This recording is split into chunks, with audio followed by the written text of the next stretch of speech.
Hello friends, welcome to my YouTube channel learning academy. तो आज की इस वीडियो में हम लोग नरेशन का जो स्पेशल रूल है, यानी कि डायरेक्ट एंड इनडायरेक्ट स्पीच जो टॉपिक है हमारा, उसको हम लोग चेंज करने का जो स्पेशल रूल्स हमें पढ़ना था वो हम आज की इस वीडियो में पढ़ने वाले हैं। तो पिछले वीडियो में हमने जनरल रूल्स और बाकी सारी चीज़ें बता दी है नरेशन के बारे में। ये नरेशन टॉपिक का पार्ट 2 वीडियो है। अगर आप लोग हमारे चैनल पर नए हैं तो आप लोग नीचे डिस्क्रिप्शन बॉक्स में दिए गए लिंक पर क्लिक करके फर्स्ट जो इस टॉपिक का वीडियो है उसको देखें। उसको आप अच्छे से समझ लेंगे तब आप इस वीडियो को देखिएगा, ताकि आप लोगों को और भी अच्छे से ये टॉपिक जो है वो क्लियर हो जाए। तो चलिए आज का वीडियो स्टार्ट करते हैं। और वीडियो शुरू करने से पहले आपसे एक छोटी सी रिक्वेस्ट है कि अगर आप हमारे यूट्यूब चैनल पर नए हैं तो प्लीज़ हमारे यूट्यूब चैनल को सब्सक्राइब करके बेल नोटिफिकेशन पर क्लिक कर दीजिए, ताकि आपको आने वाले वीडियो के नोटिफिकेशन सबसे पहले मिल सके। तो चलिए आज का टॉपिक स्टार्ट करते हैं। तो जैसा कि हमने आपसे कहा कि हम स्पेशल नरेशन जो है वो दो तरह के नियमों से बनता है। पहला होता है जनरल रूल्स, जो कि हम लोगों ने पिछले वीडियो में पढ़ लिया है।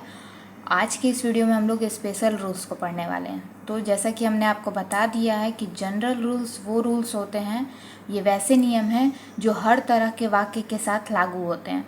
ठीक है, जैसे कि कुछ नियम ऐसे होते हैं, एग्जाम्पल के थ्रू हम आपको बता दें कि कुछ नियम ऐसे होते हैं जो सबके लिए एक बराबर होते हैं, लेकिन कुछ नियम ऐसे होते हैं कि सबके लिए अलग अलग होते हैं। यानी कि जनरल रूल्स वही है कि ABCD सबके लिए जो है वो एक ही होगा, और स्पेशल रूल्स जो है वो A के लिए भी अलग है, B के लिए भी अलग है, C के लिए भी अलग है और D के लिए भी अलग है। ठीक है, तो आज की इस वीडियो में हम लोग स्पेशल रूल्स के बारे में पढ़ने वाले हैं। पिछले वीडियो में हम लोग जनरल रूल्स को पढ़ चुके हैं और आज का टॉपिक स्टार्ट करते हैं। बात करते हैं कि स्पेशल रूल्स की। तो जैसा कि हमने आपको कहा कि अलग अलग सेंटेंस है ना, तो अब तक जो हम लोग जनरल रूल्स जो हम लोगों ने पढ़ा और उस पर बेस्ड जो भी हम लोग इनडायरेक्ट स्पीच को हम लोग बनाए हैं, यानी डायरेक्ट स्पीच को चेंज किए हैं इनडायरेक्ट में, तो वो सारे असर्टिव सेंटेंस थे। ठीक है, तो अभी तक हम लोगों ने इन्वर्टेड कॉमा के अंदर जो सेंटेंस को पढ़ा था वो असर्टिव सेंटेंस थे। ठीक है, तो असर्टिव सेंटेंस को अभी तक हम लोगों ने इनडायरेक्ट स्पीच में परिवर्तित किया है और उसके जो नियम है वो हमने आपको बता ही दिए हैं। अब बात करते हैं, यहाँ पे कुछ और चीज़ें हैं, यहाँ पे आप समझ लीजिए। एक बार फिर से यहाँ पे आपको सारी चीज़ें को बता दिया गया है, क्योंकि जनरल रूल्स में वहाँ पे आप लोगों को असर्टिव सेंटेंस दिया हुआ था, लेकिन जब स्पेशल रूल्स की बात है तो जब अलग अलग सेंटेंस के साथ क्या नियम है वो बताना है। तो एक बार फिर से हम लोग इससे असर्टिव सेंटेंस को देख लेते हैं, फिर आगे बढ़ते हुए अलग अलग सेंटेंस को देखेंगे। ठीक है, तो यहाँ पे क्या कह रहा है कि असर्टिव सेंटेंस जो होते हैं उनके साथ जो स्पेशल रूल्स का जो नियम है वो ये कह रहा है कि इन्वर्टेड कॉमा को हम लोग दैट में बदल देते हैं। ठीक है, जब से के बाद टू और फिर ऑब्जेक्ट रहता है तब रिपोर्टिंग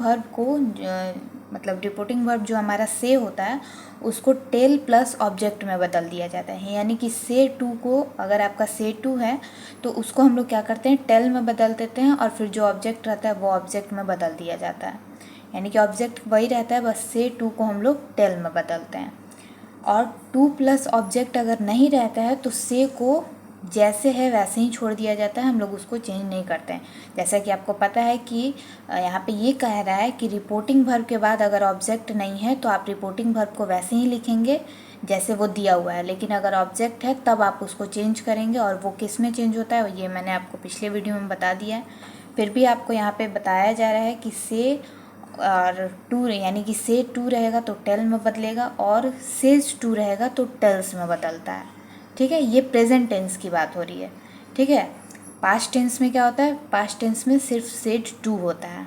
ठीक है, देखिए यहाँ पे क्या कहा है कि से प्लस टू प्लस ऑब्जेक्ट को टेल ऑब्जेक्ट में नहीं भी हम लोग बदल सकते हैं, लेकिन बदल देना ज़्यादा अच्छा होता है। कभी कभी कुछ स्टूडेंट्स ऐसे होते हैं जिन्हें ये बताया गया होगा, या फिर आप लोग कुछ ऐसे वीडियो भी देखे होंगे जिसमें ये बताया गया होगा कि से टू को आप लोग चेंज ना करें। तो अगर आप चाहें तो चेंज कर सकते हैं, नहीं चाहें तो नहीं चेंज कर सकते हैं, लेकिन बदल देना ज़्यादा अच्छा होगा अगर से के बाद टू प्लस ऑब्जेक्ट रहता है तो। ठीक है, अगर टू प्लस ऑब्जेक्ट नहीं है तो फिर जो है वही उतार दिया जाता है। ठीक है, तो असर्टिव सेंटेंस का यही नियम था जो कि हमने आपको बता दिया है पिछले वीडियो में, ज़्यादा क्लियरली बता दिया गया है और इसको इन शॉर्ट में करके बता दिया गया। तो जो स्टूडेंट्स पिछले वीडियो को देख चुके हैं वो इस चीज़ को अच्छे से समझ चुके होंगे। ठीक है, चलिए आगे बढ़ते हैं, कंटिन्यू करते हैं। नेक्स्ट स्पेशल रूल्स है वो है इंट्रोगेटिव सेंटेंस के साथ। इंट्रोगेटिव सेंटेंस किसे कहते हैं? जो प्रश्नवाचक वाक्य होते हैं, है ना। देखिए तो यहाँ पे क्या कह रहा है कि यदि इन्वर्टेड कॉमा के भीतर इंट्रोगेटिव सेंटेंस रहे तो उसे इनडायरेक्ट स्पीच में बदलने का निम्नलिखित तरीके अपनाए जाते हैं। ठीक है, तो कह रहा है रिपोर्टिंग वर्ब को आस्क में बदल देना होगा। जो भी आपका रिपोर्टिंग वर्ब होगा, यानी कि सेज है या फिर आपका सेड है, से टू है, तो जिस तरह का है, जब तक ऑब्जेक्ट अगर है तब तक तो आप वैसे ही मतलब ऑब्जेक्ट है तब आप चेंज करेंगे, नहीं है तो फिर आप वैसे ही छोड़ देंगे, है ना। तो ऑब्जेक्ट आपको मोस्टली मिलेगा इंट्रोगेटिव सेंटेंस अगर आपको देगा बनाने के लिए, डायरेक्ट स्पीच को चेंज करने के लिए जब इनडायरेक्ट में। तो अगर इंट्रोगेटिव सेंटेंस होगा तो उसमें आपको ज़्यादातर आपको एक तरह से कह दें तो ऑब्जेक्ट मिलेगा। ठीक है, तो कह रहा है क्या कि रिपोर्टिंग वर्ब को आपको आस्क में बदल देना है। ठीक है, और उसमें भी हम आपको बता दें तो ज़्यादातर इंट्रोगेटिव सेंटेंस में आपको सेड टू मिलेगा। अधिकतर में आपको क्या मिलेगा? सेड टू ज़्यादा मिलता है। ठीक है, हम बेसिकली जो आपको कॉमनली जो आपको मिलेगा कॉमन के रूप में वो हम आपको यहाँ पे क्लियर कर रहे हैं। लेकिन ये आपका जो नियम है वो इसी नियम के थ्रू, आप इसी रूल्स के थ्रू इंट्रोगेटिव सेंटेंस को इनडायरेक्ट में आपको कैसे चेंज करना है ये हम बता रहे हैं। ठीक है, और कॉमनली जो हम आपको ये बोल रहे हैं वो ये है कि अधिकतर सेंटेंस किस तरह के होंगे, इंट्रोगेटिव सेंटेंस में क्या आपको कॉमन मिलेगा वो हम ऐसे आपको बता दे रहे हैं। ठीक है, एक तरह से आप उसको टिप कह लीजिए, बोनस कह लीजिए। तो पहला नियम क्या कहा है कि रिपोर्टिंग वर्ब को आपको आस्क में बदल देना है, ये इंट्रोगेटिव सेंटेंस की बात हो रही है। दूसरा कह रहा है कि इन्वर्टेड कॉमा के बदले दैट का प्रयोग नहीं करना है। इसमें असर्टिव में हम लोग दैट का प्रयोग करते थे इन्वर्टेड कॉमा के बदले, इसमें हम लोग को दैट का प्रयोग नहीं करना है। अगर आपका सेंटेंस जो है वो अगर क्वेश्चन वर्ड ही, जिसको हम लोग टेंस पढ़ते हैं तो डब्ल्यू फैमिली कहते हैं, वो कह रहा है, तो अगर आपका when, what, how, why, which, where, who, how many, how much, etc से शुरू होता है तो दैट की जगह हम लोग को दैट की जगह कह रहा है कि प्रयुक्त जो क्वेश्चन वर्ड दिया रहेगा आपका वही दे देना है। देखिए ये आपका यहाँ पे क्या कहा है कि इन्वर्टेड कॉमा के बदले हम लोग को दैट का यूज़ नहीं करना है। अगर आपका सेंटेंस जो है क्वेश्चन वर्ड से शुरू हो रहा है तो दैट की जगह हमें उसी क्वेश्चन वर्ड को दे देना है। ठीक है, आगे क्या कह रहा है कि यदि इंट्रोगेटिव सेंटेंस किसी एनोमैलस फिनिट से, किससे? एनोमैलस फिनिट से शुरू हो तो इन्वर्टेड कॉमा के बदले इफ़ या वेदर का प्रयोग करें। ठीक है, तो एक तरह से आप ये समझ लीजिए कि जो भी आपको कॉमन जो नॉर्मली आपको सेंटेंस मिलेंगे उसमें आपका इफ़ ही लगाया जाता है। ठीक है, आप वेदर भी लगा सकते हैं बट इफ़ ज़्यादातर लगाया जाता है। इफ़ से ज़्यादा हम लोग इन्वर्टेड कॉमा के बदले जो है वो इफ़ का ज़्यादा हम लोग यूज़ करते हैं। ठीक है, तीसरा पॉइंट क्लियर हो गया। 4 नंबर कह रहा है कि अगर इंट्रोगेटिव वर्ब फॉर्म को असर्टिव वर्ब फॉर्म में बदल दें और इनडायरेक्ट स्पीच के सामान्य नियमों को अप्लाई कर पूरे वाक्यों को इनडायरेक्ट स्पीच में बदल दें। यानी कहा है कि जो इंट्रोगेटिव वर्ब फॉर्म होगा उसको आप लोग असर्टिव वर्ब फॉर्म में चेंज कर दें और उसके बाद जो इनडायरेक्ट स्पीच के सामान्य नियम है यानी जो जनरल रूल्स है उसको अप्लाई करके आप पूरा सेंटेंस बना दें। ठीक है, तो इंट्रोगेटिव सेंटेंस को बनाने का जो नियम है वो भी यहाँ पे हमने आपको क्लियरली बता दिया है। यहाँ पे आपको इंट्रोगेटिव वर्ब फॉर्म बताए गए हैं, जैसे कि यहाँ पे दिया हुआ है, यहाँ पे कह रहा है ना कि इंट्रोगेटिव वर्ब फॉर्म को असर्टिव वर्ब फॉर्म में बदल दें। तो किस तरह के यहाँ पे दिया है कि किस तरह से आप इसको बदल सकते हैं। तो यहाँ पे इंट्रोगेटिव वर्ब फॉर्म आप देखिए, यहाँ पे क्या कह रहा है, डू यू इट, तो असर्टिव में आप लोग कैसे चेंज करेंगे, यू इट। ठीक है, वैसे ही है do you not eat, you do not eat. Does he reads, he reads. Does not see help you, see does not help you.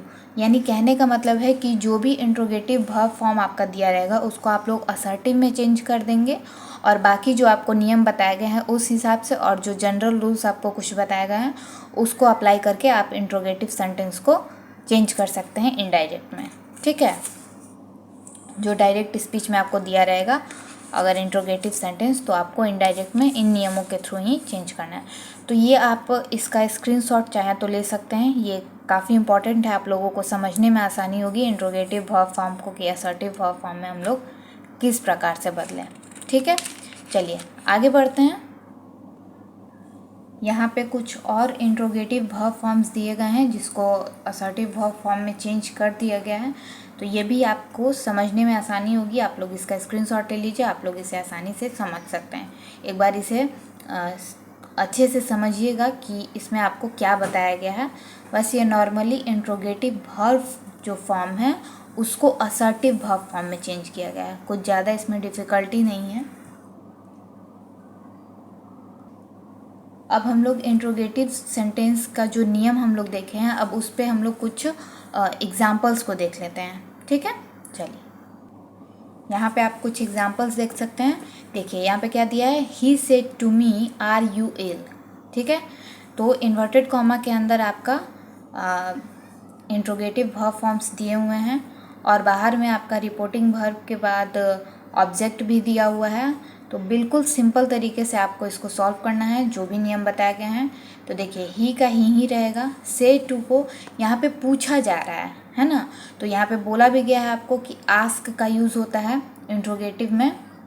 हमने आपको पहले ही बताया है कि जो आपका रिपोर्टिंग वर्ब है उसको हम लोग किस में चेंज करेंगे, तो रिपोर्टिंग वर्ब को हम लोग आस्क में चेंज करते हैं। तो पास्ट टेंस है तो आस्क्ड हो जाएगा, तो ही आस्क्ड मी। उसके बाद इन्वर्टेड कॉमा के बदले हम लोग को इफ़ जो है, जैसा कि आपको हमने बताया कि यदि इंट्रोगेटिव सेंटेंस किसी एनामेलस फिनिट से शुरू होता है तो इन्वर्टेड कॉमा के बदले हम लोग क्या देते हैं, इफ़ या वेदर देते हैं। तो इफ़ हम लोग यहाँ पे देंगे, और उसके बाद आर यू इल को जब हम लोग असर्टिव में चेंज करेंगे, असर्टिव वर्ब फॉर्म में जब हम लोग चेंज करेंगे तो वो हो जाएगा आई वाज इल। तो ये यहाँ पे आर यू इल है ना। तो यू जो है वो अगर हम लोग देखें तो ऑब्जेक्ट के अनुसार से यहाँ पे यू जो है आपका सेकंड पर्सन है, तो ऑब्जेक्ट के अनुसार से चेंज होगा। तो मी है तो क्या हो जाएगा, आई हो जाएगा। ठीक है, और यहाँ पे पास्ट टेंस है तो वाज हो जाएगा, और इल का इल रहेगा। तो सिंपल ये हमारा इंट्रोगेटिव सेंटेंस पे बेस्ड जो डायरेक्ट स्पीच था उसको हम लोगों ने इनडायरेक्ट स्पीच में चेंज कर लिया है। आगे बढ़ते हैं। सेकंड जो आपका एग्जांपल है उसको भी थोड़ा सा आप लोग समझने की कोशिश करिएगा। यहाँ पे जो बताया गया है ध्यान दीजिएगा कि इसमें क्या चेंजेस किए गए हैं। कह रहा है she said to Mohan have you a red pen. तो यहाँ पे भी पूछ रहा है, यहाँ पे भी आस्क्ड का ही यूज़ होगा रिपोर्टिंग वर्ब के बदले। तो she asked Mohan if he, you जो है आपका सेकंड है तो ऑब्जेक्ट के अनुसार ही होगा। तो ऑब्जेक्ट हमारा मोहन है तो मोहन के लिए हम लोग ही का यूज़ करेंगे। तो ही हैड, यहाँ पे हैव है, पास्ट टेंस में हैड ए रेड पेन। ठीक है, तो सेकंड एग्जाम्पल भी आप लोगों ने अच्छे से समझ लिया होगा आई होप। तीसरा है they said to me will you help me. तो दे सेड टू मी, तो ये भी यहाँ पे आपका आस्क्ड होगा। They asked me if will you help मी, है ना। तो यहाँ पे क्या होगा, यू है सेकंड पर्सन ऑब्जेक्ट के अनुसार, मी का हो जाएगा आई। विल का जो है वो चेंज होता है वुड में, जो कि हमने आपको जब जनरल रूल्स पढ़ाए थे तो उसमें हमने आपको ये सारी चीज़ें बता दी थी कि सेल विल ये जो सारी चीज़ें हैं वो किस में चेंज होती है। तो अगर कोई भी स्टूडेंट्स इस वीडियो को कोई नया है हमारे चैनल पे तो सबसे पहले चैनल को आप लोग सब्सक्राइब कर लीजिएगा। और अगर इस वीडियो को आप लोग देख रहे हैं तो इसे देखने से पहले आप लोग नीचे डिस्क्रिप्शन बॉक्स में फर्स्ट वीडियो का लिंक दिया हुआ है, आप लोग जाके पहले उसे देखिए ताकि आप लोगों को स्पेशल रूल्स को समझने में कोई दिक्कत ना हो। तो अगर आप लोग फर्स्ट वीडियो देख लेंगे तो आप लोगों को इस वीडियो को समझने में आसानी होगी। ठीक है, चलिए। तो विल यू हेल्प मी, तो यहाँ पे क्या होगा, विल जो है चेंज होता है वुड में। वुड जो है वो आपका, और ये भी हमने आपको बताया है कि जो सेल विल है वो आपका शुड के जगह पे इसमें जो है वुड में यहाँ पे आप अगर आप लगाते हैं तो वो ज़्यादा आपके लिए बेहतर होगा, वो हम आपको आगे क्लियर करेंगे। ठीक है, तो आई वुड हेल्प देम हो जाएगा यहाँ पे। ठीक है, यहाँ पे क्या होगा, मी जो है वो चेंज किससे होगा, मी जो है वो आपका देम में चेंज हो जाएगा। ठीक है, तो ये आपका तीनों एग्जाम्पल इंट्रोगेटिव सेंटेंस पे बेस्ड हमने आपको बता दिया। आई होप आप लोगों को क्लियर हो गया होगा कि इंट्रोगेटिव स्पेशल रूल्स जो है अलग अलग सेंटेंस के साथ, तो उसमें हम लोगों ने असर्टिव पढ़ लिया, इंट्रोगेटिव भी पढ़ लिया है। तो ये दोनों आप लोगों का क्लियर हो गया। अगर आप लोगों को कोई डाउट है, कुछ भी पूछना हो, तो आप लोग कमेंट बॉक्स में कमेंट करके पूछिएगा, ताकि आप लोगों को कोई भी डाउट ना हो, सारे डाउट क्लियर हो जाएं। और आप लोग एग्ज़ाम में, अगर आप बोर्ड एग्ज़ाम देने वाले हैं तो उसमें आप लोगों का कोई मार्क्स नहीं कटने चाहिए, क्योंकि हमने आपको पिछले वीडियो में बताया था कि ये सब जो टॉपिक है ये सब आपको अब ऑब्जेक्टिव में ज़्यादातर पूछे जाते हैं। ठीक है, क्योंकि अब लिखने वाला सब्जेक्टिव में आपका सिर्फ सब्जेक्टिव प्रश्न ही पूछे जाएंगे, ये सब ग्रामर वगैरह जो भी चीज़ें हैं वो आप लोगों को ऑब्जेक्टिव में पूछी जाएंगी। ठीक है, तो आई होप आप लोगों को यहाँ तक क्लियर हो गया होगा। आगे बढ़ते हैं, नेक्स्ट टॉपिक देखते हैं हमारा क्या है, स्पेशल रूल्स। तो स्टूडेंट्स नेक्स्ट जो है हमारा वो है some special notes on interrogative sentence. ठीक है, तो ये कुछ स्पेशल नोट्स है इंट्रोगेटिव सेंटेंस के बारे में, उसको आप लोगों को ध्यान से देखना और समझना है। पहला कह रहा है कि रिपोर्टिंग वर्ब को आस्क में बदला है। ठीक है, आप आस्क के बदले इंक्वायर या इंक्वायर ऑफ का भी प्रयोग कर सकते हैं। हम लोग इंट्रोगेटिव सेंटेंस जो अभी थोड़ी देर पहले जो समझा हम लोगों ने, इंट्रोगेटिव सेंटेंस का स्पेशल रूल्स जो है, तो उसमें हम लोगों ने ये समझा कि जो रिपोर्टिंग वर्ब है उसको आस्क में चेंज किया जाता है। लेकिन अगर आप चाहें तो आस्क के बदले इंक्वायर या इंक्वायर ऑफ का भी प्रयोग कर सकते हैं। लेकिन कब करना है, जब इंक्वायर का प्रयोग तब होता है जब ऑब्जेक्ट का प्रयोग ना करना हो, यानी कि अगर ऑब्जेक्ट आप यूज़ नहीं करना चाहते हैं तब आप इंक्वायर का यूज़ करेंगे, और अगर ऑब्जेक्ट रहता है, ऑब्जेक्ट का प्रयोग करना होगा, तब इंक्वायर ऑफ का प्रयोग करेंगे। ठीक है, मतलब कि आस्क के बदले में इंक्वायर या इंक्वायर ऑफ का यूज़ हो सकता है, लेकिन उसकी क्या शर्त है, तो ये है कि अगर ऑब्जेक्ट का प्रयोग होगा तब आप इंक्वायर का प्रयोग करेंगे, और नहीं होगा,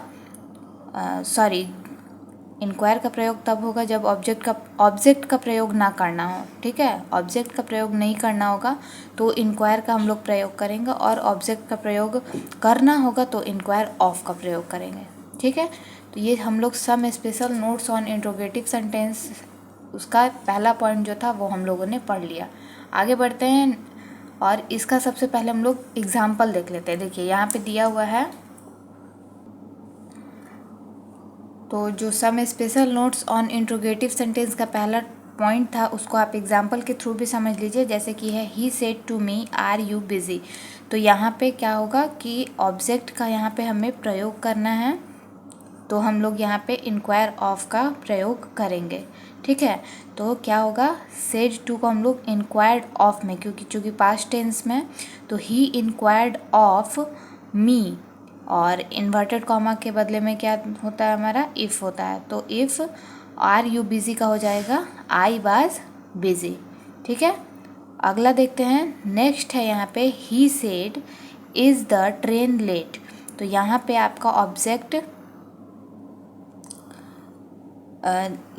ऑब्जेक्ट नहीं है, तो ऑब्जेक्ट नहीं है तो आपका सिर्फ इंक्वायर का प्रयोग होगा, और इंक्वायर का प्रयोग होगा तो हम लोग उसको पास्ट टेंस में इंक्वायर्ड करेंगे।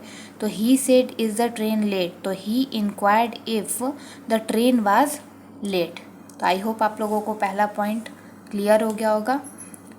ये सारी चीज़ें, जितने भी चीज़ हमने आपको इस वीडियो में या फिर पिछले वीडियो में बताए, वो सारे अपने भाषा में, ताकि आप लोगों को समझने में आसानी हो, तो इसलिए हमने सारी चीज़ों को क्लियरली लिखा है बिल्कुल अपने लैंग्वेज में, ताकि मुझे भी बताने में आप लोगों को आसानी हो और आप लोगों को समझने में भी आसानी हो।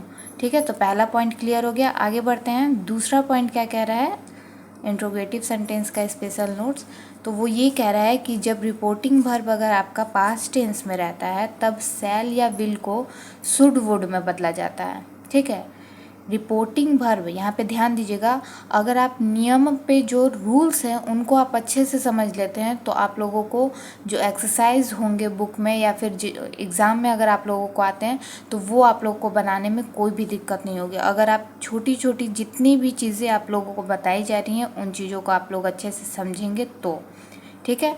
तो दूसरा क्या कह रहा है कि अगर रिपोर्टिंग वर्ब पास्ट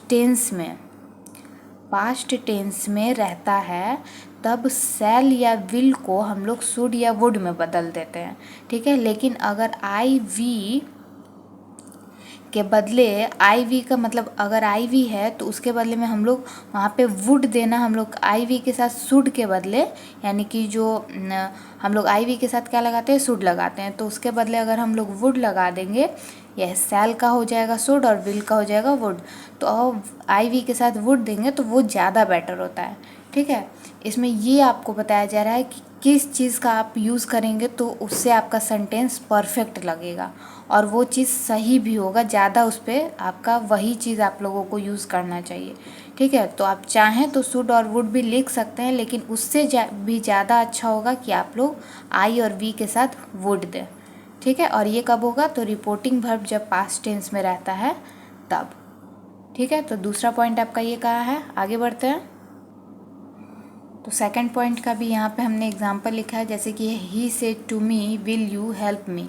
तो यहाँ पे पूछा जा रहा है तो यहाँ पे क्या हो जाएगा, ही आस्क्ड मी इफ़, आई के साथ यहाँ पे देखिए शुड नहीं लगाया, वुड लगाया, तो आई वुड हेल्प हिम, ठीक है। तो कहने का अर्थ ये है कि रिपोर्टिंग वर्ब अगर आपका पास्ट टेंस में है तो शैल विल के बदले आई वी के साथ, अगर आई वी के साथ आपको शैल और विल का यूज़ करना है तो शैल विल को, जब रिपोर्टिंग वर्ब आपका पास्ट टेंस में है तो वो तो नॉर्मल है कि शुड और वुड में चेंज हो जाएगा, तो आई और वी के साथ आप उसको आप शुड के बदले में वुड लिखें, ठीक है। आई और वी के साथ शुड के बदले में वुड लिखें तो वो आपके लिए ज़्यादा अच्छा होगा और आप लोगों को हो सकता है कि उस पर मार्क्स ना भी कटे, ठीक है। तो आई होप आप लोगों को सेकंड पॉइंट क्लियर हो गया होगा। आगे बढ़ते हैं। तीसरा नंबर पॉइंट कह रहा है इंट्रोगेटिव सेंटेंस का, जो हम लोग सम स्पेशल नोट्स पढ़ रहे हैं उसमें ये कह रहा है कि यदि शैल अगर आपका आई वी से रिक्वेस्ट का बोध हो, ठीक है, तो शैल को हम लोग शुड में बदलें। यदि, पॉइंट को समझिएगा कि अगर आई वी के साथ जो शैल है वो उससे अगर रिक्वेस्ट का बोध हो रहा है तो शैल को आपको शुड में बदलना होगा, ठीक है। तो जैसे कि the boy said to his mother shall I go to the picture, तो यहाँ पे रिक्वेस्ट का बोध है कि जो लड़का है वो अपनी माँ से पिक्चर देखने के लिए, मतलब पिक्चर जानने के लिए बात कर रहा है कि वो पिक्चर देखने जाना चाहता है, तो यहाँ पे रिक्वेस्ट का बोध है। तो रिक्वेस्ट के लिए यहाँ पे क्या कहा है कि शुड में आपको शैल को किस में बदलना है, शुड में बदलना है। तो the boy asked his mother if he should go to the picture, ठीक है। तो आई होप आप लोगों को तीसरा पॉइंट भी क्लियर हो गया होगा। आगे बढ़ते हैं, चौथा पॉइंट देखते हैं। चौथा कह रहा है कि यदि किसी प्रश्न का उत्तर यस या नो में दिया गया हो तो इनडायरेक्ट स्पीच में सब्जेक्ट के बाद, सब्जेक्ट में आप क्या करेंगे, उपयुक्त एक्सुएलरी वर्ब प्रयुक्त होगा, या यस रहने पर रिप्लाई इन द अफर्मेटिव या नो रहने पर रिप्लाई इन द निगेटिव होगा। इसको आप लोग यहाँ पे एग्जाम्पल के थ्रू समझिए तो वो आप लोगों को ज़्यादा समझ में आएगा। देखिए क्या कहा है कि he said to me can you swim, no I said. तो यहाँ पे ये कहा है कि अगर आप लोगों का इंट्रोगेटिव जो सेंटेंस होगा डायरेक्ट स्पीच में और उसको आपको इनडायरेक्ट में चेंज करना होगा, तो अगर उसमें यस या नो में उत्तर दिया गया हो, ठीक है, इन्वर्टेड कॉमा के अंदर जो वाक्य है उसका आपको यस या नो में उत्तर दिया गया हो, तो हम जब इनडायरेक्ट में चेंज करेंगे तो क्या करेंगे, सब्जेक्ट के साथ एक्सुएलरी वर्ब लगा होगा और उसके बाद यस रहने पर हम लोग लिखेंगे कि रिप्लाई इन द अफर्मेटिव, तथा नो रहने पे, अगर आपका नो है रिप्लाई में तो हम लोग रिप्लाई इन द निगेटिव लिखेंगे। तो यहाँ पे क्या है, नो, तो ये आपका निगेटिव में है तो हम लोग क्या कहेंगे, रिप्लाई इन द निगेटिव, है ना। या फिर आप चाहें तो यहाँ पे देखिए, तो यहाँ पे एग्जाम्पल लिखा हुआ है कि ही सेड टू मी तो यहाँ पे जो एग्ज़ाम्पल दिया हुआ है इसको हमने पहले एक इस तरह से बनाया है और नेक्स्ट जो आपका ये जो नियम है उस पर भी बताया है। तो पहले आप इसको समझ लीजिए कि he said to me can you swim, तो नो आई सेड, इसका रिप्लाई क्या है, नो आई सेड, यानी कि निगेटिव में। तो यहाँ पे पहले आप ये लिखेंगे कि ही आस्क्ड मी इफ़, यू को यहाँ पे जो आपका नॉर्मली चेंज होता है उसको आप लोग को चेंज करना होगा। जो नियम है इसको बनाने का, इंट्रोगेटिव सेंटेंस को, वो आप लोगों को बनाना है। बाकी जो नया इसमें नियम दिया गया है येस और नो का, तो आप लोग को उसको चेंज यहाँ पे करना है। बाकी सारे नियम जो है इंट्रोगेटिव सेंटेंस का, उसी के थ्रू आपको इस डायरेक्ट स्पीच को चेंज करना होगा। और इसमें सिर्फ डिफरेंस ये है कि जो नो रहने पर रिप्लाई आपका नहीं है, नो का है, तो आपको रिप्लाई इन द नेगेटिव लिखना होगा। अगर यस है तो रिप्लाई इन द अफर्मेटिव। तो उसको आप लोग कैसे लिखेंगे, तो यहाँ पे तो डायरेक्ट हमने आई कुड नॉट लिखा है, ठीक है। यहाँ पे हमने रिप्लाई इन द नेगेटिव नहीं लिखा है, आई कुड नॉट लिखा है, ठीक है। तो यहाँ पे क्या हो जाएगा, अगर आप लोग इस नियम से बनाते हैं तो वो भी हम आपको बता देते हैं। देखिए, तो उस नियम के अनुसार आप इस तरह से बनाएंगे सेंटेंस को। इनडायरेक्ट में आप कैसे कन्वर्ट करेंगे, तो he asked me if I could swim, तो I replied in the negative. यही चीज़ आपको कहा था कि अगर आपका नो में रिप्लाई है तो आप इसको लिखेंगे कि रिप्लाई इन द नेगेटिव। चूँकि पास्ट टेंस में है तो I replied in the negative, क्योंकि था वहाँ पे नो आई सेड। तो जब आई सेड था तो वहाँ पे आप लोग को आई लिखना होगा, तो I replied in the negative. Clear है। सेकंड आप देख लीजिए, सेकंड भी एग्जांपल यहाँ पे दिया हुआ, यहाँ पे यस वाला है यानी कि अफर्मेटिव में। तो he said to me did you see her, I said yes. तो ही आस्क्ड इफ,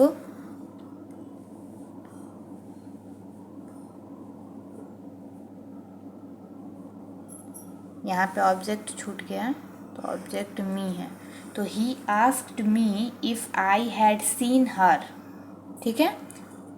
देखिए, इसको बनाने का जो नियम है, इंट्रोगेटिव सेंटेंस जो बनाने का नियम है वो आपका वही रहेगा। बस इसमें जो नियम है, हम आपको बार बार कह रहे हैं कि छोटी छोटी चीज़ों को समझिएगा, ये नहीं कि आपको पूरा चीज़ समझना है। यहाँ पे ये उसी तरह नियम को अपना के बनाया गया है जो इंट्रोगेटिव सेंटेंस बनाने में हमारा जो नियम है उसको। तो उस नियम के थ्रू ये आपका जो डायरेक्ट स्पीच है वो इनडायरेक्ट में चेंज हो गया है। बस इसमें डिफरेंस ये है कि आपको येस और नो का, प्रश्न उत्तर का जो रिप्लाई होता है उसको आपको यहाँ पे चेंजेस करने हैं। तो यहाँ पे आई सेड यस है, तो यहाँ पे आप लिखेंगे I said that I had, ठीक है। या फिर आप यहाँ पे ही asked me if I had seen her, I replied in the affirmative, ठीक है। तो ये दो तरीके से बन सकता है, बट ये वाला नियम जो है हम लोगों ने पढ़ा है। तो अगर आपको इस तरह का आता है तो आप इस पे भी लिख सकते हैं। अब दोनों में से आपको जो सही लगे आप लिखिए, लेकिन ये ज़्यादा अच्छा होगा आपके लिए, ठीक है। आगे बढ़ते हैं, नेक्स्ट पॉइंट देखते हैं। चलिए, तो इंट्रोगेटिव सेंटेंस का जो स्पेशल नोट्स था, स्पेशल जो पॉइंट्स था कुछ, वो हमारा क्लियर हो गया है। अब बारी है इम्परेटिव सेंटेंस की। चूँकि हम लोग स्पेशल रूल्स पढ़ रहे हैं और हम लोगों को पता है कि स्पेशल रूल्स अलग अलग वाक्यों के साथ अलग अलग होते हैं, ठीक है। सबके साथ एक ही नियम नहीं होते हैं, वो जनरल रूल्स कहलाते हैं जो सब वाक्य के साथ एक ही लागू होते हैं। तो अब हम लोग बात कर रहे हैं इम्परेटिव सेंटेंस की। इम्परेटिव सेंटेंस से क्या होता है तो आप लोगों को पता ही होगा, और अगर नहीं पता है तो यहाँ पे हमने लिख के रखा भी है। तो देखिए, इम्परेटिव सेंटेंस जो है उससे हमेशा ऑर्डर, कमांड या एडवाइस या फिर रिक्वेस्ट का बोध होता है, ठीक है। तो अब हम लोग इम्परेटिव सेंटेंस को इनडायरेक्ट स्पीच में बदलने का क्या नियम है उसको देखेंगे। यानी कि आपको ये कह रहा है कि जिस तरह का आपका रिपोर्टिंग वर्ब को जो है वो आप सेंटेंस से जो अर्थ निकल रहा है उस हिसाब से आप इसको चेंज कर देंगे रिपोर्टिंग वर्ब को, ठीक है। जो आपका सेंटेंस से जो भी आपका मीनिंग हो रहा है, जो अर्थ निकलेगा उसके अनुसार से आप रिपोर्टिंग वर्ब को टेल में, आस्क में, यानी कि अगर कोई कुछ पूछा जा रहा है, ठीक है, इम्परेटिव सेंटेंस जो दिया रहेगा उससे अगर आपको लगे कि कुछ पूछा जा रहा है या फिर कुछ ऑर्डर दिया जा रहा है या फिर कोई कमांड हो रहा है या वार्न किया जा रहा है या फिर रिक्वेस्ट है, सजेस्ट है या एडवाइस है, तो उस तरह से आप उसको रिपोर्टिंग वर्ब को आप इनमें चेंज करेंगे। सेकंड कह रहा है कि डायरेक्ट स्पीच में क्या होता है कि रिपोर्टिंग वर्ब के बाद ऑब्जेक्ट रहे या ना रहे, ये इम्परेटिव सेंटेंस में बात कह रहा है कि अगर डायरेक्ट स्पीच में आपका रिपोर्टिंग वर्ब के बाद ऑब्जेक्ट हो या ना हो, लेकिन इनडायरेक्ट में चेंज करते समय आपको रिपोर्टिंग वर्ब के बाद ऑब्जेक्ट अवश्य देना है। ठीक है, तो वो आपको सेंटेंस पे डिपेंड करेगा कि किस तरह का सेंटेंस है, तो आप वहाँ पे कौन सा ऑब्जेक्ट देंगे।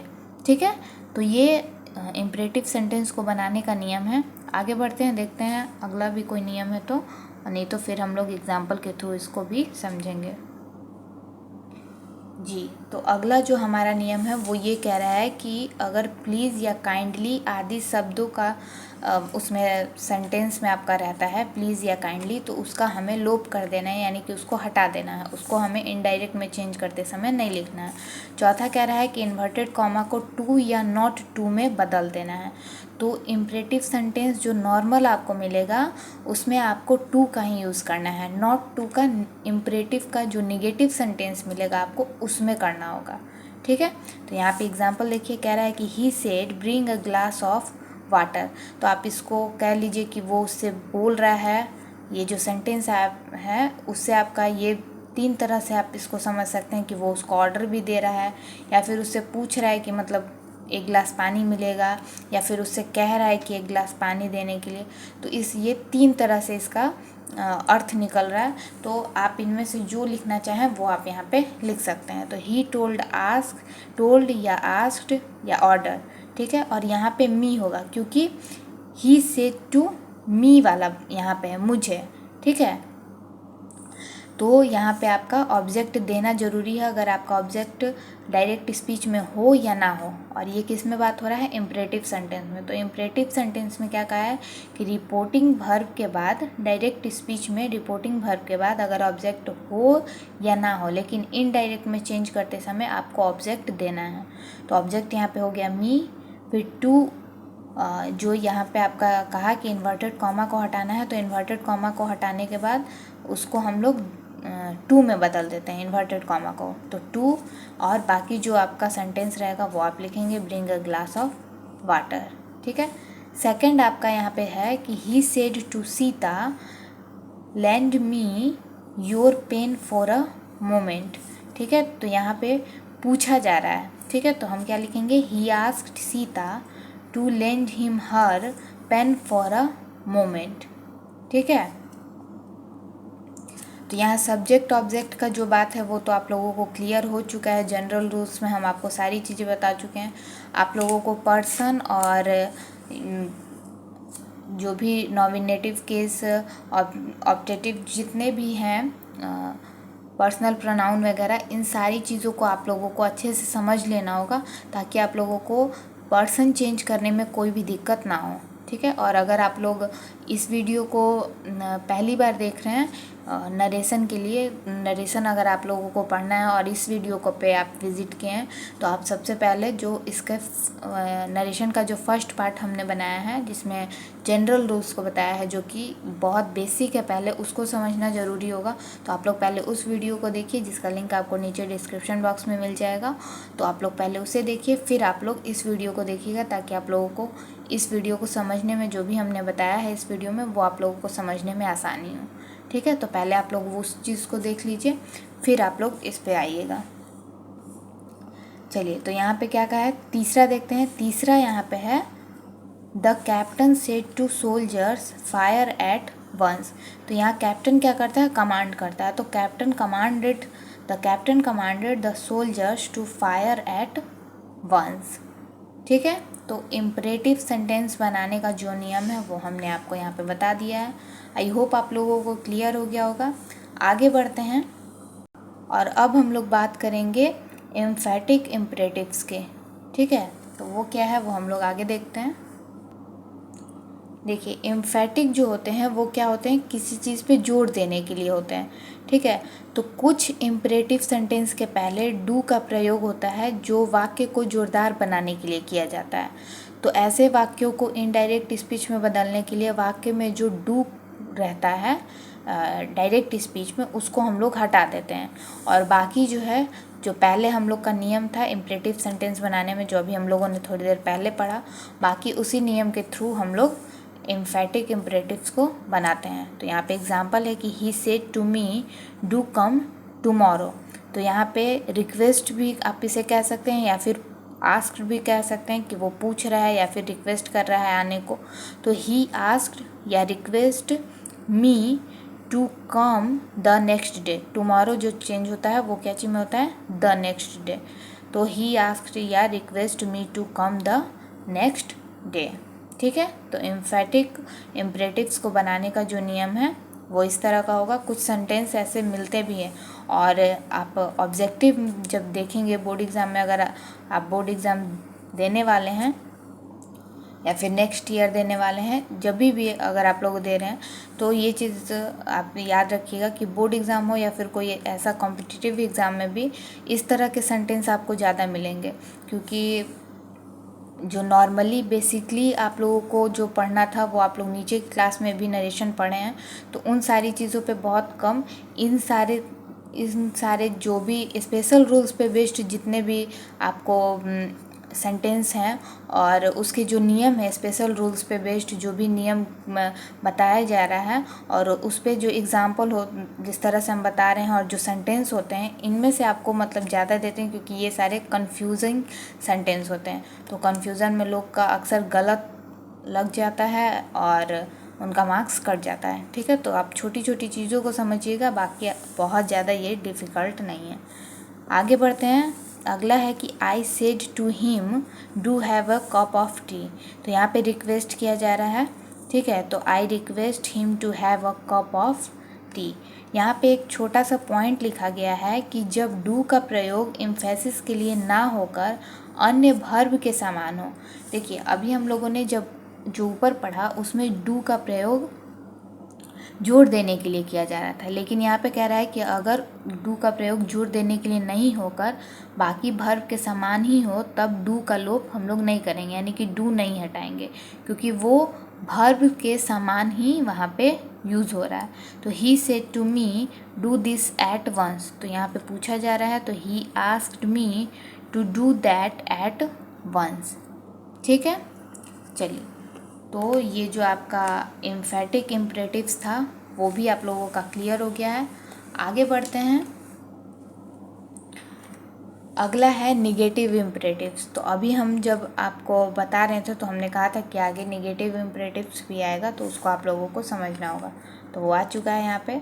तो यहाँ पे कह रहा है कि अगर इम्परेटिव सेंटेंस डोंट से शुरू हो, ठीक है, यानी कि डायरेक्ट स्पीच में आपका जो इम्परेटिव सेंटेंस रहता है वो अगर डोंट से शुरू होता है तो आप इनडायरेक्ट में जब चेंज करेंगे तो वहाँ पे टू के बदले नॉट टू देंगे। ये हमने आपको पहले ही बता दिया है। या फिर रिपोर्टिंग वर्ब को हम लोग क्या करेंगे, फॉरबिड में बदल देंगे। ठीक है, तो दोनों में से आपको जो सही लगे, जिसमें आपको चेंज करना हो उस तरह से आप इनडायरेक्ट में उसको चेंज कर सकते हैं। तो यहाँ पे है he told me don't shout in the class. ठीक है, तो ही यहाँ पे पूछा जा रहा है, तो he asked me not to shout in the class.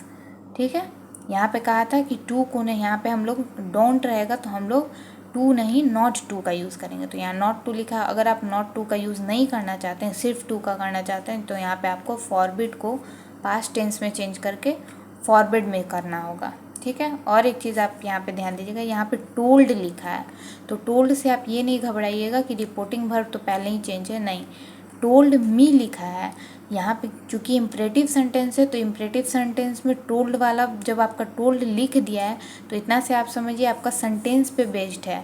जब आप सेंटेंस समझेंगे तब आप उसको चेंज करेंगे रिपोर्टिंग वर्ब को कि वो हमारा किस में चेंज होगा। तो आपको यहाँ के सेंटेंस पे चेंज कर देखना है, यहाँ पे नहीं। ठीक है, चूँकि ये आपको तो देखना ही है कि ये पास्ट टेंस में, तो ये अधिकतर आपको पास्ट टेंस में मिलेगा। तो पास्ट टेंस जब है ही आपका तो फिर आपको इस पर उतना ज़्यादा टेंशन नहीं लेना है कि यहाँ पे टोल्ड है तो हम आस्क्ड में या फॉरवर्ड में कैसे मतलब चेंज करें। नहीं, ऐसा नहीं है। ये आपका टोल्ड में चेंज कर दिया है तो इससे आपको घबराना नहीं है। आपके इस सेंटेंस पे बेस्ड करता है कि आप रिपोर्टिंग वर्ब को किस में चेंज करेंगे। ठीक है, तो यहाँ पे अब नॉट टू के जगह पे टू ही रखा गया है, बस यहाँ पे फॉरबिड में इसको लिखा गया है। तो ही फॉरबिड को पास्ट टेंस में फॉरबिड हो जाएगा me to shout in the class. ठीक है, दूसरा भी एग्जाम्पल आप यहाँ पे देखिए, दूसरा है कि he said don't make too much noise children. ठीक है, यहाँ पे आपका ऑब्जेक्ट नहीं है, तो यहाँ पे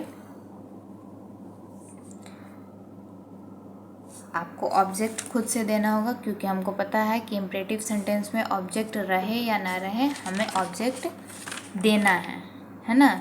जब हम इनडायरेक्ट में चेंज करेंगे तो हमें ऑब्जेक्ट देना होगा। तो ही आस्क्ड, यहाँ पे पूछा जा रहा है, तो he asked the children not to make too much noise. ठीक है, he asked the children not to make too much noise.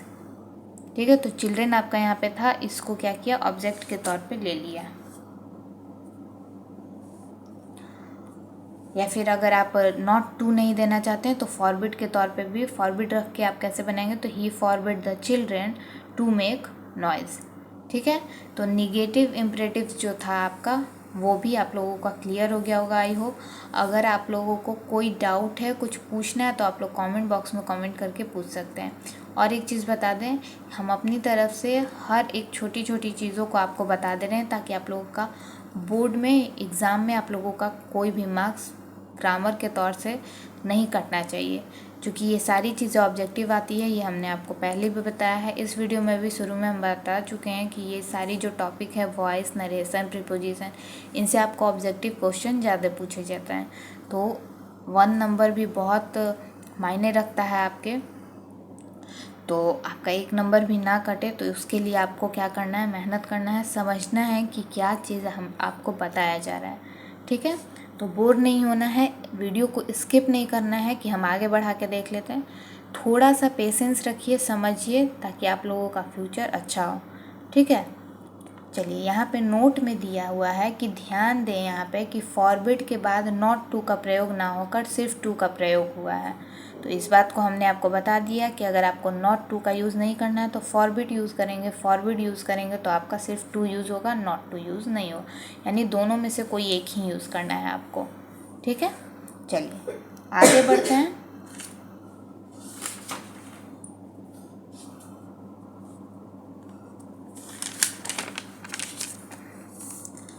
देखिए यहाँ पे जो नेक्स्ट है हमारा,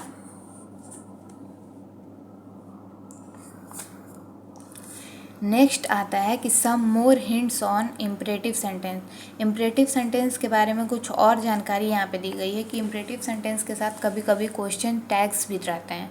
ठीक है, यानी कि जब आप नरेशन बनाएंगे तो कभी कभी कुछ ऐसे डायरेक्ट स्पीच आपको मिलेंगे इम्परेटिव सेंटेंस पे बेस्ड, जिसमें आपको क्वेश्चन टैग्स भी देखने को मिलेंगे। तो उससे आपको घबराना नहीं है, बहुत ही सिंपल है। यहाँ पे देखिए क्या कह रहा है कि अगर क्वेश्चन टैग आता है इम्परेटिव सेंटेंस के बाद, तो उसमें क्या करना है आपको कि क्वेश्चन टैग को पहले छोड़ देना है। यहाँ पे वाक्य को बनाने का नियम बताया जा रहा है कि क्या करना है, क्वेश्चन टैग को बिल्कुल छोड़ देना है, उसको कोई छूछा नहीं करना है, मतलब उसको लिखना ही नहीं है आपको जब इनडायरेक्ट में आप चेंज करेंगे। ठीक है, दूसरा कह रहा है कि रिपोर्टिंग वर्ब को आपको टेल में, आस्क में, रिक्वेस्ट में अर्थ के अनुसार किस तरह का आपका सेंटेंस है, उसका अर्थ क्या निकल रहा है, उसके अनुसार से आपको बदल देना है। और बाकी जो नियम है वो आपको पहले ही बता दिया गया है इम्परेटिव सेंटेंस बनाने का, तो उस नियम को अप्लाई करके और यहाँ पे जो नियम दिए गए हैं उनको अप्लाई करके आप इम्परेटिव सेंटेंस अगर क्वेश्चन टैग्स के साथ हैं तो उनको आप बना लेंगे। क्लियर है? देखिए यहाँ पे एग्जाम्पल भी लिया है हमने। एग्जाम्पल है he said to me give me some money will you. ठीक है, यहाँ पे मनी जो है वो मांगा जा रहा है, रिक्वेस्ट किया जा रहा है कि कुछ मनी है तो मुझे चाहिए। ठीक है, तो यहाँ पे क्या होगा, रिक्वेस्टेड होगा कि he requested me to give him some money. ठीक है, तो देखिए यहाँ पे क्वेश्चन टैग का कोई लेना देना नहीं है, क्वेश्चन टैग यहाँ से हट चुका है। दूसरा आपका जो है ये आपका कुछ हिंट्स बताया जा रहा है, जैसे हमने इंट्रोगेटिव सेंटेंस में पढ़ा कि कुछ इंपॉर्टेंट पॉइंट्स थे, स्पेशल नोट्स थे इंट्रोगेटिव सेंटेंस के, वैसे ही इम्परेटिव सेंटेंस के भी कुछ स्पेशल पॉइंट्स है, कुछ स्पेशल हिंट्स हैं। ठीक है, तो बी नंबर में ये बताया जा रहा है कि सेंटेंस कुछ होते हैं इम्परेटिव सेंटेंस जो लेट के साथ बिगिन करते हैं, यानी कि शुरू होते हैं। तो कुछ इम्परेटिव सेंटेंस जो है वो लेट से शुरू होते हैं। ठीक है, लेट से मतलब कि देर से नहीं, यहाँ पे लेटेलिटी का मतलब हो रहा है। ठीक है, चलिए, तो लेट से शुरू होते हैं ऐसे वाक्यों से आपको विभिन्न तरह के भाव व्यक्त होते हैं। मतलब जो लेट से शुरू होते हैं वाक्य, जो बिगिन होते हैं सेंटेंस बिगनिंग विथ लेट, तो इनके बहुत तरह के भाव होते हैं, एक ही तरह के नहीं होते हैं। इनसे आपका प्रस्ताव या सुझाव का बोध हो तो आपको क्या करना है कि इनडायरेक्ट स्पीच में आपको कैसे चेंज करना है। तो यहाँ पे आपका नियम बताया गया है, यहाँ पे आपको नियम देखना है। तो कह रहा है कि रिपोर्टिंग वर्ब जो है उसको प्रपोज या फिर सजेस्ट में बदल देना है।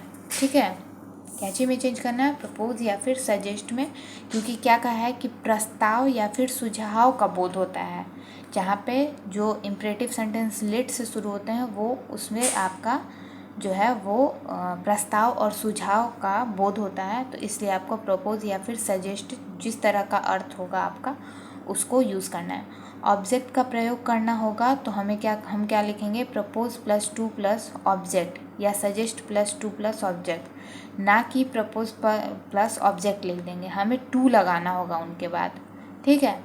दूसरा कह रहा है इन्वर्टेड कॉमा के बदले हमें यहाँ पे दैट ही प्रयोग करना है जो सेंटेंस इम्परेटिव सेंटेंस लेट से शुरू होते हैं, और लेट को हटा देना है। उसके वहाँ पे फिर लेट के बाद आपका अस मिलेगा आपको, यूएस। अस को वाक्य के अर्थ के अनुसार, यानी कि जो आपका सेंटेंस है उसका क्या अर्थ निकल रहा है उस हिसाब से आपको वी या दे में बदल देना है। किसको, अस को।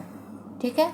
और अगर कोई पर्सनल प्रोनाउन या नाउन रहता है तो उसे आपको क्या करना है, नॉमिनेटिव केस में बदल देना है। और इसके बाद शुड और उसमें वर्ब वन का हमें प्रयोग करना है। और ये कब करना है, जो इम्परेटिव सेंटेंस लेट से शुरू होते हैं उनके लिए उन सेंटेंस को बनाने का ये नियम होता है। ठीक है। यहाँ पे एग्जाम्पल हमने लिखा है, he said let us dance together. ठीक है। तो यहाँ पे आप सजेस्टेड भी कह सकते हैं, प्रपोज्ड भी कह सकते हैं। तो ही सजेस्टेड दैट, लेट यहाँ पे हटा देना है और यहाँ पे सेंटेंस पे बेस्ड आपको यहाँ पे देखना है। तो यहाँ पे आप वी भी लिख सकते हैं, दे भी लिख सकते हैं। तो वी या दे शुड डांस टुगेदर, और दूसरा भी हमने लिख दिया है, ही प्रपोज दैट वी या दे शुड डांस टुगेदर। तो इम्परेटिव सेंटेंस जो है, सम इम्परेटिव सेंटेंस जो लेट से बिगन होते हैं, तो आपको वो कैसे बनाना है, वो उसका नियम भी हमने आपको बता दिया, और हर चीज़ का एग्जाम्पल भी हम आपको बताते चल रहे हैं, ताकि आप लोगों के माइंड में जो भी थोड़ा बहुत अगर कोई कन्फ्यूज़न बच जा रहा है तो वो भी आप लोगों का क्लियर हो जाए। ठीक है। चलिए, अगला है, he said to me let us dance together. ये दूसरा एग्जाम्पल हमने लिया है क्योंकि इसमें ऑब्जेक्ट नहीं है और इसमें ऑब्जेक्ट है। ठीक है। आप ये मत समझिएगा कि कोई एक एग्जाम्पल है तो फिर दोबारा क्यों एग्जाम्पल, कुछ डिफरेंस होगा तभी मैंने दो एग्जाम्पल लिए हैं। ठीक है।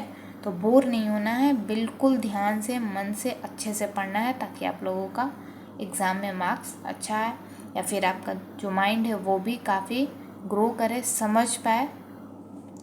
ठीक है। तो यहाँ पे है, he said to me let us dance together. तो ही सजेस्टेड या proposed me that we should dance together. तो जो इम्परेटिव सेंटेंस आपके लेट से शुरू होते हैं उनको बनाने का क्या नियम है, आई होप आप लोगों का क्लियर हो गया होगा। आगे बढ़ते हैं।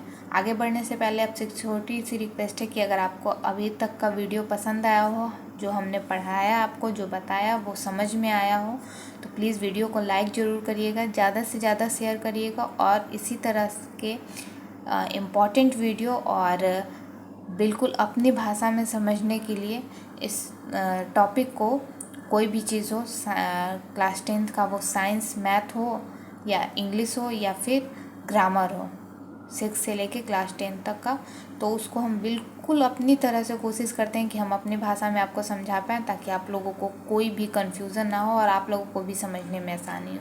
तो उसके लिए आप लोग हमारे चैनल को ज़रूर सब्सक्राइब कर लीजिएगा। ठीक है। चलिए आगे बढ़ते हैं। नेक्स्ट जो है हमारा,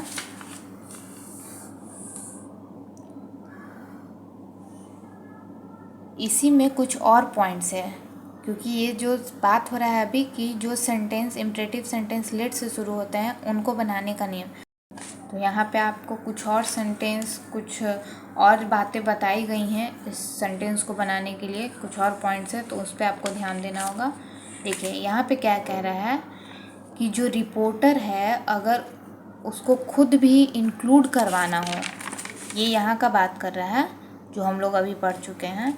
तो अगर इसमें अगर रिपोर्टर को खुद को भी इंक्लूड करवाना हो तो हम लोग क्या करेंगे, अस को वी में बदल देंगे, और अगर खुद को इंक्लूड नहीं करवाना होगा तो अस को हम लोग दे में बदल देंगे। ठीक है, तो वही यहाँ पे दिया है कि Ram said to his friend let us go home. तो Ram suggested to his friend that they should go home. तो यहाँ पे रिपोर्टर जो है वो खुद को इंक्लूड नहीं करना चाहता है, इसलिए अस को हमने दे में चेंज कर दिया है। क्लियर है। नीचे एक और पॉइंट लिखा है कि कुछ लेट वाले वाक्यों से वक्ता की इच्छा यानी कि उसकी विश का बोध होता है। ठीक है, उसकी क्या इच्छा है तो उसका बोध होता है। तो ऐसे वाक्यों में क्या होता है कि लेट के बाद प्रायः आपको मी, हिम, हर, देम या देयर भी देखने को मिलेगा, वहाँ पे रहता है। तो इस भाव के लिए रिपोर्टिंग वर्ब को आपको क्या करना है, विश में बदलना है, और अन्य प्रक्रिया जो है वो ऊपर जो आपको पहले बताया गया है उसी के थ्रू आपको बनाना है। तो यहाँ पे आपने एग्जाम्पल लिया है, God said let there be light and there was light. तो यहाँ पे क्या होगा कि गॉड विस्ड, चूँकि विश है पास्ट टेंस में है यहाँ पे सेड, तो विस्ड दैट देयर, लेट के बदले हमें क्या करना है, इन्वर्टेड कॉमा के बदले दैट, और लेट जो है उसको हटा देना है। तो दैट देयर शुड बी, यहाँ पे हमें क्या करना होगा, should be light and there was light. Clear है। आगे बढ़ते हैं, the boy said let me go out. तो हम क्या करेंगे, the boy wished that he should go out. Clear है। तो इम्परेटिव सेंटेंस के जो अलग अलग पॉइंट थे बनाने के, लेट से शुरू होने वाले सेंटेंस हो या फिर और भी जो भी पॉइंट्स थे इम्परेटिव सेंटेंस के, वो हमने आपको क्लियर कर दिया है। आई होप आप लोगों का भी वो चीज़ क्लियर हो गया होगा। एक चीज़ और बता दें कि ये सारी चीज़ें जो आप लोग अभी तक पढ़ चुके हैं, अगर आपके पास ग्रामर का बुक है, आई होप होगा भी, क्योंकि ग्रामर का बुक रखना बहुत ज़रूरी होता है, चाहे वो हिंदी हो, इंग्लिश हो या फिर संस्कृत हो। ग्रामर भी बहुत मतलब ग्रामर की भी बहुत अहम भूमिका होती है बाकी सब्जेक्ट की तरह। ठीक है, तो अगर आपके पास बुक है तो आप लोग कोशिश करिएगा कि नरेशन चैप्टर जो भी हो आपका, उसमें एक्सरसाइज जो होगा बनाने को, उसको आप लोग खुद से बनाने का कोशिश ज़रूर करिएगा, ताकि आप लोगों को भी समझ में आ जाएगा कि कहाँ आप लोगों से गलती हो रहा है। ठीक है, तो आप लोग उसे सुधार लेंगे अभी, वरना फिर बोर्ड एग्ज़ाम में तो नंबर गया है ना, तो ऐसा नहीं करना है। ठीक है, तो यहाँ तक क्लियर हो गया है। आगे जो है हमारा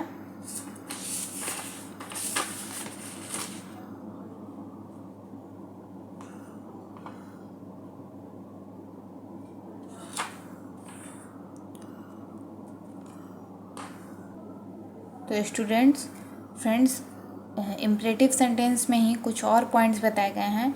ये तो हमने एग्जांपल लिया है उसका, किसी said let him be my husband, तो she wished that he should be her husband. तो ये एग्जांपल है। नोट में यहाँ पे ये बताया जा रहा है कि जब लेट का प्रयोग ऑर्डिनरी वर्ब की तरह हो, ठीक है, तो इसका अर्थ होता है अलाउ या फिर परमिट। तो ऐसी स्थिति में हम लोग सामान्य नियम से काम चलाएंगे। ठीक है, तो यहाँ पे क्या है, he said to his father let me go to the movies today. तो वो अपने फादर से रिक्वेस्ट कर रही है, तो he requested his father to let him go to the movies, और टुडे का होता है दैट डे। ठीक है, तो ये सारी चीज़ें जो हैं, टुडे, टुमारो, यस्टरडे, इन सब को किस में चेंज करना है वो हम पिछली वीडियो में बता चुके हैं। आप लोग वहाँ जा कर के देख लीजिए उस वीडियो पे। अगर आप हम लोग के चैनल पर नया पहली बार विज़िट किए हैं तो उस वीडियो को पे जाके, मतलब उस वीडियो को आप ज़रूर देखिए। चैनल पे विज़िट कर ही चुके हैं तो चैनल को सब्सक्राइब भी कर दीजिएगा। ठीक है, चलिए, तो पहले आप लोग, हम आपको इस वीडियो में शुरू से बोल रहे हैं कि आप फर्स्ट वीडियो पहले देखिए, फिर आप इसको देखिएगा, ताकि आप लोगों को समझने में आसानी हो। नेक्स्ट जो सेंटेंस आता है वो होता है ऑप्टेटिव सेंटेंस, यानी कि स्पेशल रूल्स ऑप्टेटिव सेंटेंस के साथ क्या है उसको समझते हैं। तो ऑप्टेटिव सेंटेंस से जो है वो अभिशाप, आशीर्वाद, प्रार्थना या इच्छा का बोध होता है। यानी जो ऑप्टेटिव सेंटेंस होते हैं उनसे क्या होता है, अभिशाप का, आशीर्वाद का, प्रार्थना का या इच्छा का बोध होता है। तो इसको हम लोग इनडायरेक्ट में कैसे चेंज करेंगे, तो लिखा है कि कि रिपोर्टिंग वर्ब को जो है वो वाक्य के अर्थ के अनुसार जो सेंटेंस दिया रहेगा ऑप्टेटिव सेंटेंस, तो उस सेंटेंस का जो अर्थ निकलेगा, जो मीनिंग निकलेगी, जो मीन्स होगा उसका, उसके अनुसार से हम लोग रिपोर्टिंग वर्ब को कर्स, ब्लेस, विश, प्रे में हम लोग बदलेंगे। ठीक है, इन्वर्टेड कॉमा के बदला हम लोग दैट ही देंगे। और फिर कह रहा है कि ऑप्टेटिव सेंटेंस को असर्टिव में हमको बदलना होगा, यानी सब्जेक्ट के बाद वर्ब हमें देना होगा। ठीक है, और फिर नोट ऑफ एक्सक्लेमेशन जो रहेगा आपका, उसको हमें फुल स्टॉप में चेंज करना हो। तो यहाँ पे एग्जांपल देख सकते हैं आप, he said to me may you live long. He said to me may you live long, तो यहाँ पे होगा he blessed me that I might live long. आ रही है बात समझ में कि ऑप्टेटिव सेंटेंस को जो बनाने का नियम है वो क्या कहा है। तो क्या कह रहा है कि ऑप्टेटिव सेंटेंस को हमें असर्टिव में चेंज कर देना होगा। कब? तो जब हम ऑप्टेटिव सेंटेंस को इनडायरेक्ट में चेंज करेंगे तब। दूसरा है he said to her may you die, तो यहाँ पे कर्स्ड यानी कि श्राप। तो स्टूडेंट्स फ्रेंड्स, यहाँ पे अभिशाप का बात हो रहा है, तो यहाँ पे कर्स्ड होगा he cursed her that she might die. ठीक है, अब देखिए नोट में यहाँ पे ये कह रहा है कि कुछ ऐसे वाक्य होते हैं जिनमें विश और प्रे के बाद ऑब्जेक्ट नहीं लगना चाहिए, मतलब ऑब्जेक्ट हमें नहीं देना चाहिए। तो वो कैसे सेंटेंस है? तो अगर ऑप्टेटिव सेंटेंस जो है उसमें मे का प्रयोग नहीं हो। अधिकतर जो आपको अभी हम लोगों ने नॉर्मली ऑप्टेटिव सेंटेंस को जो पढ़ा, जो उसका नियम था, उसमें आपको मे ज़रूर मिलेगा, लेकिन जिसमें आपको मे नहीं मिल रहा है तो हम क्या करेंगे, उस वाक्य के आरंभ में हम लोग मे को जोड़ के इस इनडायरेक्ट स्पीच में हम लोग बदल देंगे। ठीक है, तो मे को चेंज करेंगे हम लोग माइट में। तो देखिए यहाँ पे क्या लिखा है, they said long live our friendship, तो यहाँ पे हो जाएगा they wished that their friendship might live long. ठीक है, तो जो हमारा ऑप्टेटिव सेंटेंस है उसको बनाने का जो नियम है वो भी हमने आपको बता दिया है। आई होप आप लोगों को जो अलग अलग सेंटेंस के साथ जो अलग अलग नियम थे वो क्लियर हो गया होगा। आगे आपका एक और सेंटेंस बचा है, वो है एक्सक्लेमेटरी सेंटेंस। आइए उसको देखते हैं। तो हम आपको बता दें कि जो एक्सक्लेमेटरी सेंटेंस होते हैं, एक्सक्लेमेटरी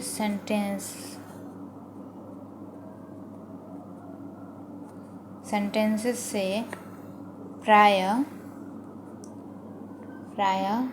हर्ष, विषाद, क्रोध, घृणा, आश्चर्य या प्रशंसा का भाव होता है, भाव व्यक्त होता है। किससे? तो एक्सक्लेमेटरी सेंटेंसेस से। तो एक्सक्लेमेटरी सेंटेंस से किसका बोध होता है? तो हर्ष का यानी खुशी का, विषाद का, क्रोध का, घृणा का, आश्चर्य का और प्रशंसा का भाव व्यक्त होता है। तो इनको हम लोग इनडायरेक्ट स्पीच में चेंज करने का क्या नियम है? तो यहाँ पे हम आपको नियम बता देते हैं। एक्सक्लेमेटरी सेंटेंस को आप जब इंट्रोगेटिव में चेंज करेंगे तो उसका क्या नियम है? तो पहला नियम है कि जो रिपोर्टिंग वर्ब है उसको आप लोग रिपोर्टेड स्पीच के अर्थ के अनुसार, यानी कि जो आपका इन्वर्टेड कॉमा के अंदर जो वाक्य है उसका जो अर्थ निकल रहा है कि उससे आपका खुशी है, प्रशंसा है या फिर गुस्सा है या दुख है, शोक है, वो किस तरह का सेंटेंस है, उस हिसाब से आप लोग रिपोर्टिंग वर्ब को एक्सक्लेम विथ जॉय में, सॉरो में, सरप्राइज में, एंगर में, कंटेम्प्ट में, रिग्रेट में, तो आप लोग उसे चेंज करेंगे। तो किसके लिए क्या चेंज होता है? तो हर्ष, खुशी, उल्लास के लिए एक्सक्लेम विथ जॉय लिखेंगे, दुख शोक के लिए एक्सक्लेम विथ सॉरो लिखेंगे। तो इस तरह से जो अलग अलग भाव होते हैं उनको आप लोग यहाँ पे हमने लिख दिया है कि अलग अलग आपका जो भी भाव रहा वहाँ पे उसके अर्थ के अनुसार आप लोग किस चीज़ को, उसका इंग्लिश क्या आप लोग वहाँ पे लिखेंगे। इनडायरेक्ट स्पीच में आप चेंज करते समय इनमें से जो भी आपका अर्थ रहेगा सेंटेंस के अनुसार उसको आप एक्सक्लेम विथ सॉरो हुआ, जॉय हुआ, सरप्राइज हुआ, एंगर हुआ, कंटेम्प्ट हुआ, रिग्रेट हुआ, उसमें आप लोग चेंज करेंगे। सेकंड नियम जो है आपका वो ये कह रहा है कि इन्वर्टेड कॉमा के बदले आपको दैट देना है, और अगर आह, ओ और अलास इत्यादि शब्दों जो रहेंगे आपके, ठीक है, तो उनको आपको क्या करना है, उसको आपको लोप कर देना है, हटा देना है। आह, ओ जो हम लोग ये सारे वर्ड्स जो पढ़े हैं जो कि ये एक्सक्लेमेटरी के ही वर्ड्स हैं, तो इन सब को आपको हटा देना है। लोप यानी कि उसको गायब कर देना है, ठीक है, यानी इनडायरेक्ट में आपको उसे नहीं लिखना है। चौथा कह रहा है कि अगर एक्सक्लेमेटरी सेंटेंस जो होगा उसको पहले आप असर्टिव में चेंज कर दें, और अगर बाय चांस इन्वर्टेड कॉमा के भीतर कुछ अधूरे वाक्य रहते हैं तो अपने से उसमें आपको वर्ब या अन्य शब्द जोड़ देना है, ताकि जो वाक्य हो उसका एक सहजता जो उसका भाव होगा वाक्य का, सेंटेंस का, वो सहजता से स्पष्ट हो सके कि वो सेंटेंस का भाव क्या हो रहा है, क्या उसमें सेंटेंस वो क्या बताना चाह रहा है। ठीक है, तो पहले आपको ये सीखना होगा कि एक्सक्लेमेटरी सेंटेंस को असर्टिव में कैसे बदलना है, क्या बदला जाता है उसमें। तो यहाँ पे देखिए, पहला है कि what a beautiful girl she is. तो ये आपका एक्सक्लेमेटरी सेंटेंस है। जब आप इसको असर्टिव में चेंज करेंगे तो होगा she is a very beautiful girl. वैसे ही दूसरा है what a place it is. तो it is a very fine place, यानी कि एक्सक्लेमेटरी में तो हम लोग इस तरह से बोलते हैं कि क्या खूबसूरत जगह है, कितनी अच्छी चीज़ें हैं। तो उसको जब आप इनडायरेक्ट में चेंज करेंगे तो उसको पहले आपको असर्टिव में चेंज करना होगा, फिर ही आप लोग उसको इनडायरेक्ट में चेंज कर पाएंगे। ठीक है, तो चलिए इसको पहले हम लोग एग्जाम्पल के थ्रू समझ लेते हैं। चलिए, तो यहाँ पे हम एक एग्जाम्पल ले रहे हैं, वो है कि they said hurray we have won the match। तो यहाँ पे खुशी जाहिर हो रही है, तो हम यहाँ पे क्या लिखेंगे कि दे एक्सक्लेम्ड, जो कि पास्ट टेंस में है, एक्सक्लेम्ड विथ जॉय दैट, यहाँ पे हो जाएगा दे, पास्ट टेंस है had won the match। Clear है?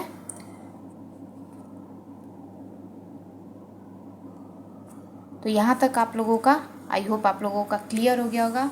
तो आज की वीडियो में हमारा ये नरेशन का जो पार्ट 2 वीडियो था, जैसा हमने आपको फर्स्ट वीडियो में ही वादा किया था कि सेकंड वीडियो में आपका नरेशन जो है वो कंप्लीट हो जाएगा, सो हमने कर दिखाया है। अब आप लोगों की बारी है कि आप लोग इसे समझें, अच्छे से रिमेंबर करें, अपने दिमाग में बैठा लें इन सब चीज़ों को, जो भी पॉइंट्स आज हमने पढ़े हैं, जो भी स्पेशल रूल्स हम लोगों ने पढ़े हैं अलग अलग सेंटेंस के साथ। और आज के इस वीडियो में हम लोग स्पेशल रूल्स पे ही पढ़ने वाले थे। तो आज के वीडियो में हमने अलग अलग सेंटेंस के जो स्पेशल रूल्स हैं, अलग अलग वाक्यों के साथ जो अलग अलग नियम बताए गए हैं इनडायरेक्ट में चेंज करने के, जिसको हम लोग स्पेशल रूल्स कहते हैं, तो वो क्या हैं, जितने भी टाइप्स ऑफ सेंटेंस हैं, अलग अलग तरह के काइंड्स ऑफ सेंटेंस, तो उनके लिए क्या अलग अलग स्पेशल रूल्स है सबके लिए, तो वो हम लोगों ने आज के इस वीडियो में पढ़ लिया है। तो आई होप आप लोगों को आज का वीडियो पसंद आया होगा। कहीं किसी को कुछ भी डाउट हो तो कमेंट बॉक्स में कमेंट करके पूछिएगा, लेकिन हम अपनी तरफ से पूरी कोशिश करते हैं कि आप लोगों को अपनी भाषा में, क्योंकि जो अपना लैंग्वेज होता है उसमें समझाने में और अपने लैंग्वेज में समझने में ज़्यादा आसानी होती है किताबी भाषा से, है ना। बुक का जो लैंग्वेज होता है उसको आप लोग पढ़िए ज़रूर, हम उसको मना नहीं कर रहे हैं, लेकिन अपनी लैंग्वेज में जितना कोशिश हो सके, चाहे वो आप किसी चीज़ का आंसर लिख रहे हो, कोई चीज़ पढ़ के समझ रहे हो, तो उसको जितना हो सके आप उसके भाव को, ठीक है, उसकी फीलिंग को समझिए कि वो क्या उसमें कहा जा रहा है। तो जितना हो सके खुद के लैंग्वेज में, अगर आप लोग सेल्फ लैंग्वेज में अगर आप लोग उसको समझें तो आप लोगों के लिए ज़्यादा बेहतर होगा। आप लोगों को आसानी से समझ में आएगा, टाइम कम लगेगा और दिमाग में बहुत दिनों तक आपके वो एस्टेब्लिश रहेगा, अच्छे से दिमाग में आपके बैठे रहेगा। किताबी भाषा जो है, अगर आपका एक वर्ड भी छूट जाता है तो आप लोग वो जब आप लोग लिखेंगे उस सेंटेंस को, तो अगर किताब का लैंग्वेज लिख रहे हैं तो अगर एक वर्ड छूटा तो वो आपका पूरा गड़बड़ा जाता है, पूरा आप लोगों का मिस्टेक हो जाता है। तो उससे अच्छा है कि हम अपने लैंग्वेज में लिखें, ताकि अगर कहीं मिस्टेक हो भी तो हम उसको चेंज करके फिर हम और कोई जो उसका भाव है उसको हम किसी और तरह से लिख देंगे। ठीक है। तो जितना हो सके हम अपनी तरफ से पूरी कोशिश करते हैं कि आपका हर डाउट हम क्लियर कर पाएँ। फिर भी अगर आप लोगों के मन में कोई डाउट हो, कुछ पूछना हो, तो कमेंट बॉक्स में कमेंट करके पूछ सकते हैं। आज के लिए बस इतना ही, मिलते हैं नेक्स्ट वीडियो में एक नए टॉपिक के साथ। वीडियो पसंद आया तो वीडियो को प्लीज़ लाइक करें, शेयर करें और चैनल को सब्सक्राइब करना बिल्कुल ना भूलें। तब तक के लिए take care, bye bye, thank you.